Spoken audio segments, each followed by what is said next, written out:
BNP chairperson Khaleda জিয়ার সঙ্গে গত বৃহস্পতিবার রাতে সেনাপ্রধান জেনারেল ওয়াকারুজ্জামানের আকস্মিক সাক্ষাৎ রাজনৈতিক মহলে নানা কৌতূহলের জন্ম দিয়েছে। এটিকে সাবেক প্রধানমন্ত্রীর স্বাস্থ্য ও চিকিৎসার খোঁজ নিতে সৌজন্যমূলক সাক্ষাৎ বলা হলেও ঘটনাটিকে অত্যন্ত তাৎপর্যপূর্ণ মনে করছেন বিশ্লেষক, রাজনৈতিক সহ অনেকে।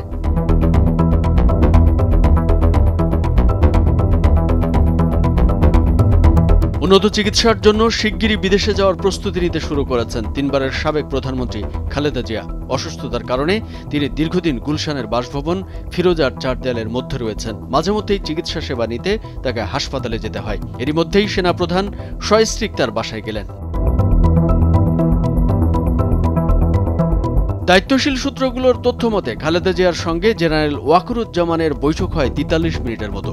খালেদা জিয়ার দ্রুত সুস্থতা কামনা করেন সেনাপ্রধান।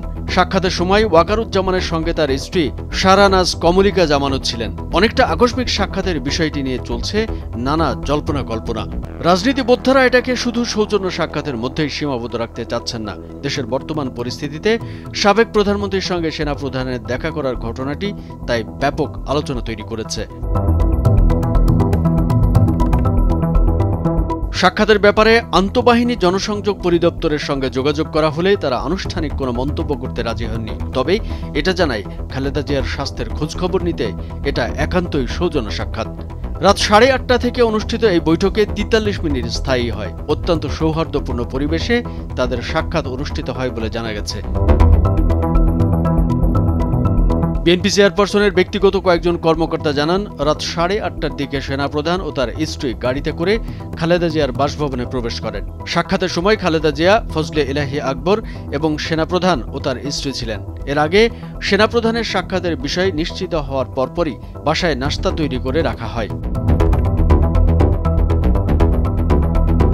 বৈঠকের নেপথ্যে কী ধরনের আলোচনার সূত্রপাত হতে পারে তা নিয়ে ব্যাপক কৌতূহল দেখা দিয়েছে। কারণ প্রতিদিনই নানা ইস্যুতে পাল্টাপাল্টি বক্তব্যে রাজনীতির মাঠে ধীরে ধীরে উত্তাপ ছড়াচ্ছে।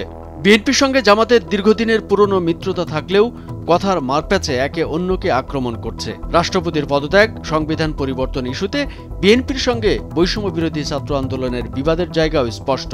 এসব নিয়ে আগামী নির্বাচনের আগে পরিস্থিতি অনেক ধরনের নাটকীয় মোড় নিতে পারে বলেও কারো কারো ভাষ্য।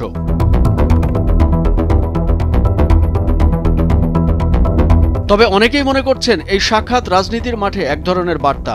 এতদিন যারা 111-এর মতো -2 ফর্মুলা বাস্তবায়নের স্বপ্নে বিভোর ছিলেন তারা একটু হলেও ধাক্কা খাবেন। কামরুজ্জামান আরিফ, ভোরের কাগজ।